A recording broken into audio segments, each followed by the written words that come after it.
el poder estar en este momento. Hay datos de José Virgilio, claro, yo no lo conocía en la etapa de locutor deportivo ni nada de eso, no.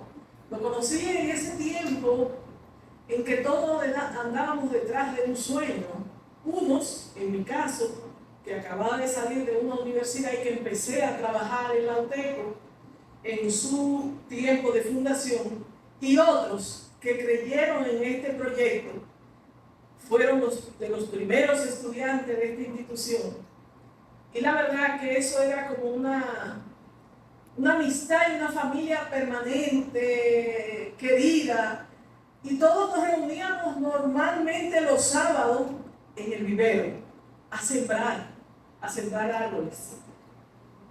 Y esto que hoy es UTECO en su campus, realmente surgió de ese esfuerzo que hicieron todos esos estudiantes, los 200 y tantos, 280 y tantos que iniciaron en ese tiempo y que nos reuníamos a sembrar los árboles.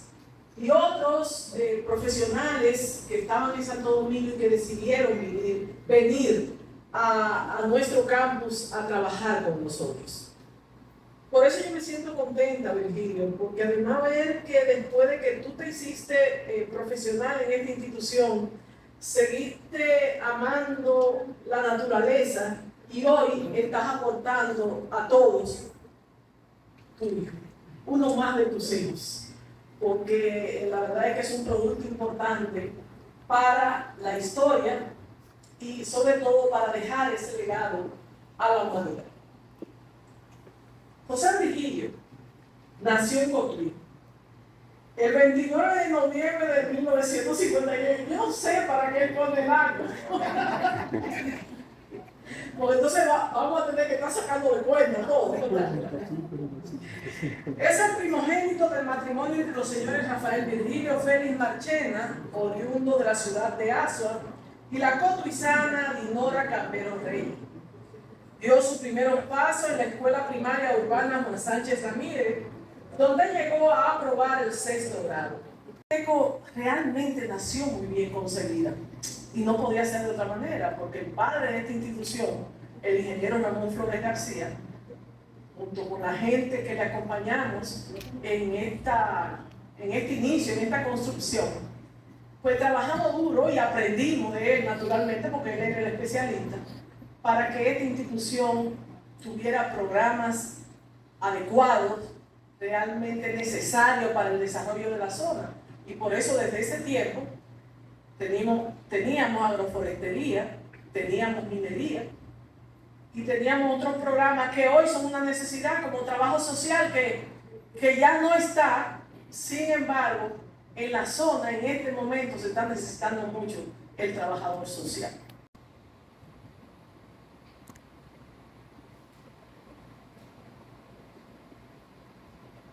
Yo agradezco la presencia de todos en un día tan especial para mí por dos motivos. En primer lugar, porque yo soñé mucho con este momento.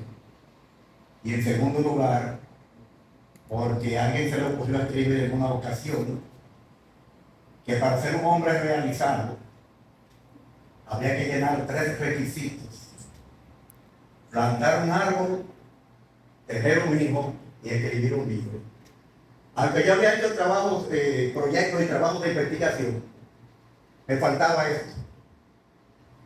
Y es un sueño que yo tengo desde hace poco más de 30 años. Yo laboraba en unas oficinas que tenía la universidad de la calle Media, esquina de UPG. Comencé a reunir cátedras que me habían dado en la universidad, que incluyera inclusive la descripción de las principales especies de árboles que componen nuestros bosques. Me fui a lo que era la Dirección General Forestal, que estaba en el Centro de los Héroes, y provisión masiva. Y hablé con un militar de alto rango que dirigía eso, y pude acceder a las memorias anuales y los archivos de la dirección, entre una gran cantidad de datos y cifras. Comencé a manosear el material, a acariciar el material. En una ocasión posterior fui al 10º piso Aproveché el Santo Domingo, fui al 10º piso del Huacal. Ahí estaba la Comisión Nacional Técnica Forestal.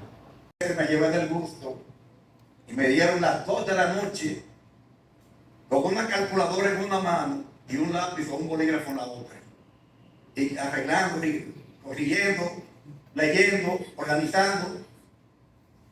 Hasta que finalmente lo tuve todo prácticamente ensamblado. Allá de algunas partes que se completaban con una recorte de algo que editó también. Hubo páginas que hubo que imprimir las 2 y hasta 3 veces, porque cada vez que yo veía el material, veía que podía quedar más explícita, más entendible para cualquier tipo de lector. Y se ha concebido esto pensando en que el que comienza a leer no quiera tener más cosas. Entonces, estancado otra vez el obstáculo. Lo que había eran deudas. Pasaron 7 años. Pues ya había encuadernado una copia y me había guardado otra. En el 2022, durante la pandemia, se le hizo 2 revisiones. Le hizo 2 revisiones pinceladas al texto. En el 22 tuvo que volver al ministerio a buscar datos de esos últimos 7 años, del 15 al 22. Cifras. Ya no era como anteriormente, que uno entraba y andaba por todos los departamentos y metía por donde quiera. Lo tuve que hacer a través de la Oficina de Acceso a la Información. Me lo mandaron por email y algo del 2013 que me envió el ingeniero Jerónimo Abreu, que es el encargado del control de fuegos forestales. Entonces, pasó el 23, el 24, yo dije que no podía pasar un año más sin lanzarme. Pues, vi la posibilidad y me lancé. Una editora no me convino la cotización de una editora ni las condiciones. Me fui a editora Búho, en la Elvira de Mendoza, y ahí con esa gente fue que trabajamos.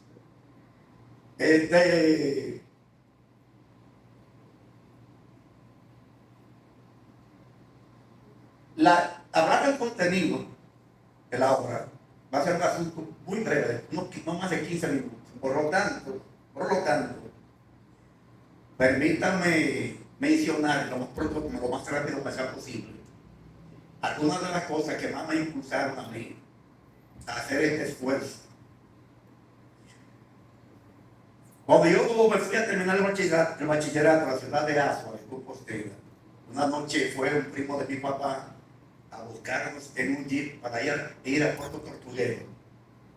Ya había ido unos veces de tarde. De aquel lado de la ciudad, donde llega un cruce, le dicen los jubillos, dobla a la izquierda. Y termina, ahí mismo donde termina la carretera, el asfalto, hay un acantilado rocoso y ahí está el mar. Por ahí fue que se celebró la batalla de Tortuguero, la batalla naval.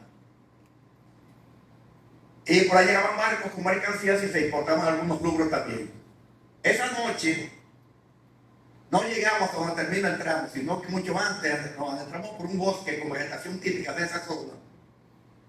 Cuando yo de una linterna un poco, entramos, había poca luz, de todo se veía negrecito.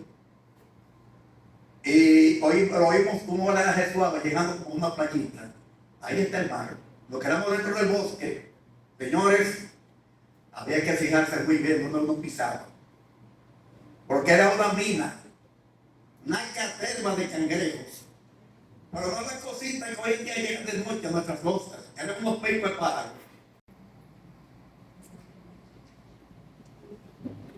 Con el prólogo, donde se dan algunas pinceladas de lo que ha sido el deterioro de los recursos, la deforestación, se menciona una fuente y 2 estudios que esa fuente realizó. Luego viene la introducción, donde se destaca la extensión territorial del perímetro del país y la característica de más del 50% del territorio de característica de topografía completamente accidentada. Se dice algo más y hay un parrafito donde dice una de las formas o métodos que se van a emplear para analizar el contenido. Luego de la introducción vienen los antecedentes. Cómo los bosques dominicanos comenzaron a desaparecer desde los tiempos más remotos, pasando por la exportación de madera hacia Europa por parte de los colonizadores. Se sigue narrando hasta que llegamos al punto donde pasamos de exportadores a importadores de madera. Se menciona una gran cantidad de países desde los que se ha importado madera, el tipo de madera y en qué formas. Después de los antecedentes viene descripción de los principales sistemas montañosos de la República Dominicana. El hermano, hay un marco teórico sobre geología y se pasan a describir todas: la cordillera central, la septentrional, la oriental, que termina aquí en nuestra provincia, donde está la Navisa, la sierra de Bauruco, la sierra de Neiva, la sierra de Martín García y la sierra de Samaná. De todas y cada una de ellas se dice cuáles son sus principales elevaciones en metros sobre el nivel del mar, cuáles ríos nacen en ellas y algunos de sus afluentes, el recorrido en kilómetros de algunos de esos ríos, las represas que tienen, las zonas de vida de cada sistema de eso, y en fin, todo bien detallado. Después de esta parte viene, porque la deforestación tiene dos cosas: causas y efectos de la deforestación. Primero viene la deforestación, sus causas. Ahí hay un marco teórico, se enumeran las causas: agricultura de tumba y quema o conuqueo, también se llama agricultura migratoria o nómada, incendios forestales, uso de carbón y leña como causa de la deforestación, sobre pastoreo y ganadería en general y los cortes ilegales. A seguir se van a describir todas de manera secuencial, de corrido. Una parte también está en las causas que originan esa práctica normal, agricultura de tumba y quema. Y se describen todas de manera secuencial, sin subtítulos. Luego vienen los incendios forestales. La parte de incendios forestales, hay una serie de... Primero se habla de los principales incendios ocurridos en la cordillera central, Manuel Villanueva, 1983, entre otros. Los incendios en la sierra de Bauruco, se describen algunos de los principales, de los que fueron más dañinos. Entonces hay unas tablas y gráficos de barra denotando, ilustrando cuál ha sido el comportamiento de los altibajos en la ocurrencia de incendios forestales en el país del año 1962 hasta nuestros días. La cantidad de incendios detectados o reportados por año, el área afectada y pérdidas estimadas. En el periodo 83 al 94 también se cuantificó costos incurridos para el control de los incendios. Pero a partir del 96, el 95, se dejaron de llevar las pérdidas estimadas y los costos incurridos, por motivos que el texto explica ahí mismo a continuación. Efectos sobre las condiciones climáticas. Efectos sobre el suelo, destacando el fenómeno, lo que se conoce como el cáncer de los suelos, el fenómeno de la erosión y el arrastre. Impacto sobre las cuencas hidrográficas, destacando el efecto esponja de los bosques. Y efectos en la alteración del ciclo hidrológico. Después de las causas y los efectos vienen inventarios forestales. Todos los estudios, sondeos, inventarios que se han hecho en el país desde el año 1900 hasta nuestros días, todos los inventarios forestales. Hay un marco primero, una introducción teórica. De cada uno de ellos se dice el año en que se efectuó, la entidad o entidades que lo efectuaron, el resultado, la metodología utilizada y otras herramientas de las que se auxiliaron. Muchos se van a sorprender, está todo bien descrito, uno por uno.